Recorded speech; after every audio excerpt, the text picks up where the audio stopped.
Well, hey everyone. I've been doing some cleaning and organizing over the weekend. Let me turn this down.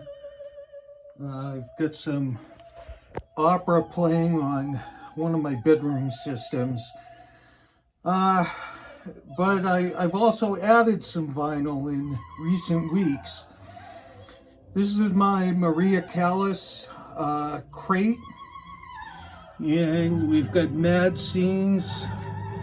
And well, I've shown these before, but I added a couple of boxes, Man in Lescaut, and this one, La Forza del Destino. I picked these up in New Hampshire over the weekend, so happy to have those in the collection. I'm gonna need either a bigger Maria crate or an additional crate. I think she did maybe like 40 some odd recorded operas. But, well, I've got Mad Scenes, which I haven't even listened to yet, to be honest with you. But I want to listen to it because word is that it's great. It's one of the newer digital remasters on Warner Classics. So let me show you what else I've been into. Skip over my jazz for now. This is my Joan Sutherland set. We've got Norma playing in the background.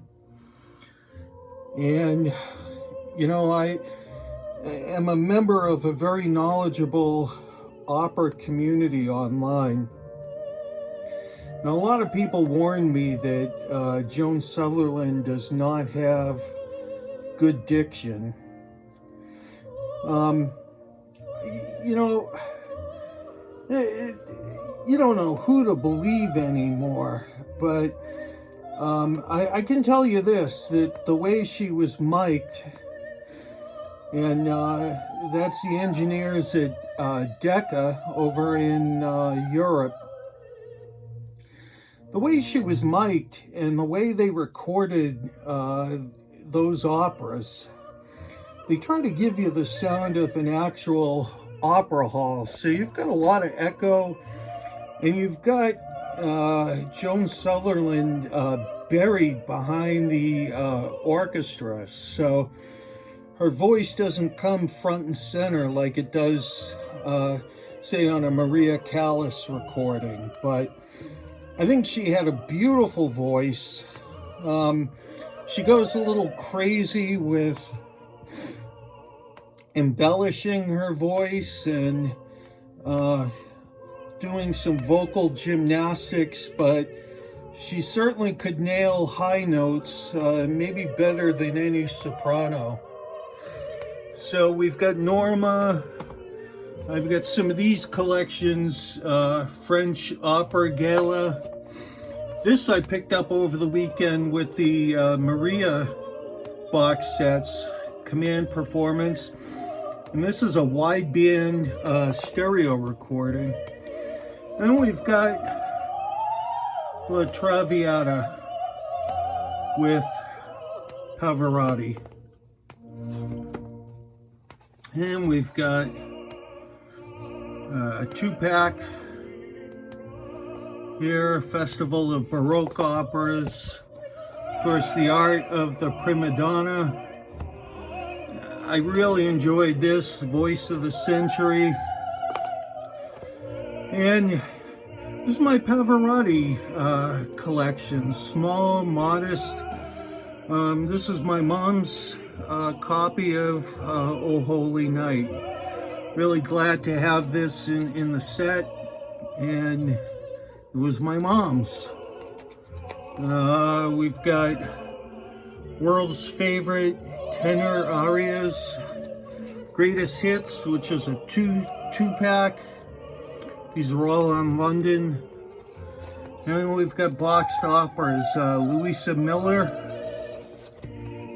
and Verdi's A Masked Ball.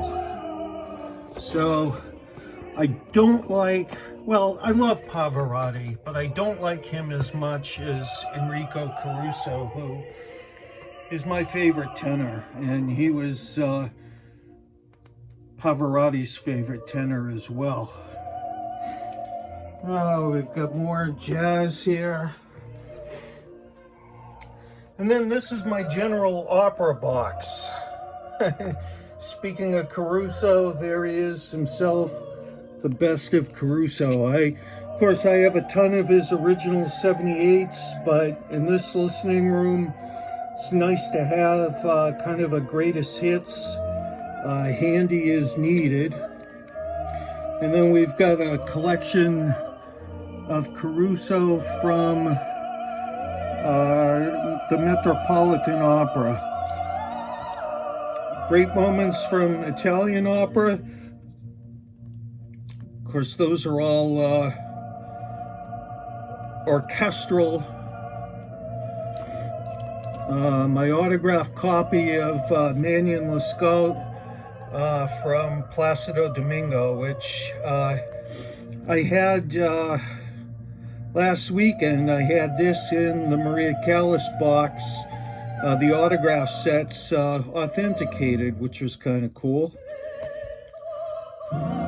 Tosca, Colin Davis set on Phillips, La Traviata,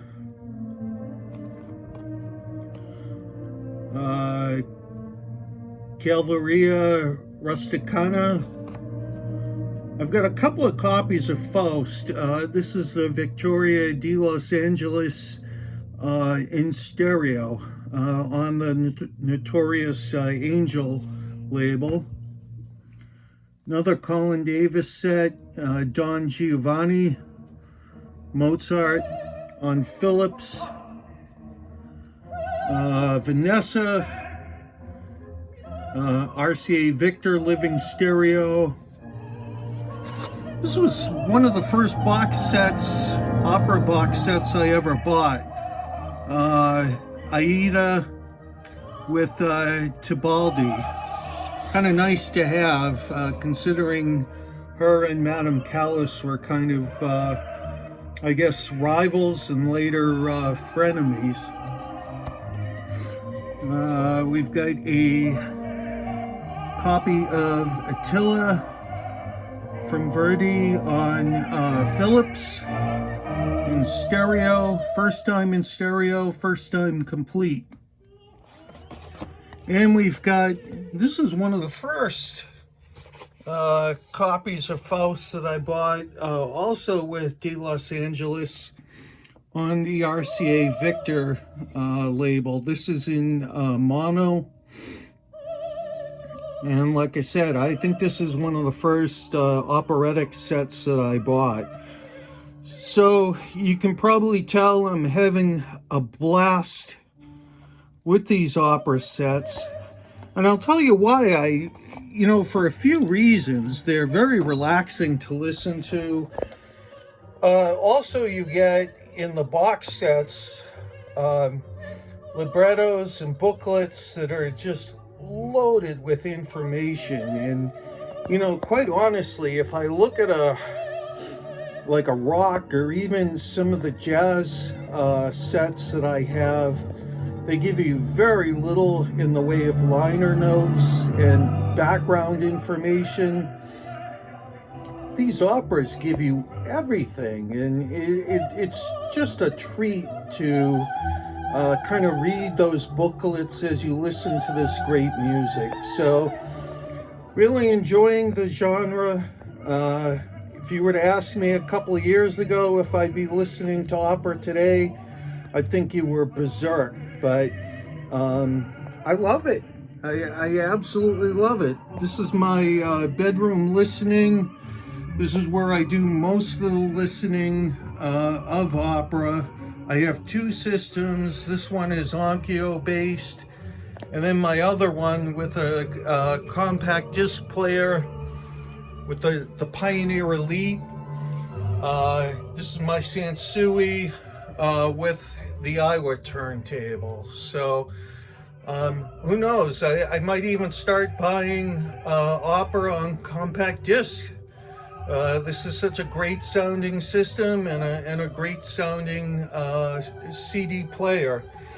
I've got the rectilinears, the Model 11s on that system, and the reference standard Infinities with a Cambridge Soundworks subwoofer on the Onkyo system. So it just sounds really, really nice. That's where I'm at right now. Hope you enjoyed my video and enjoy your opera.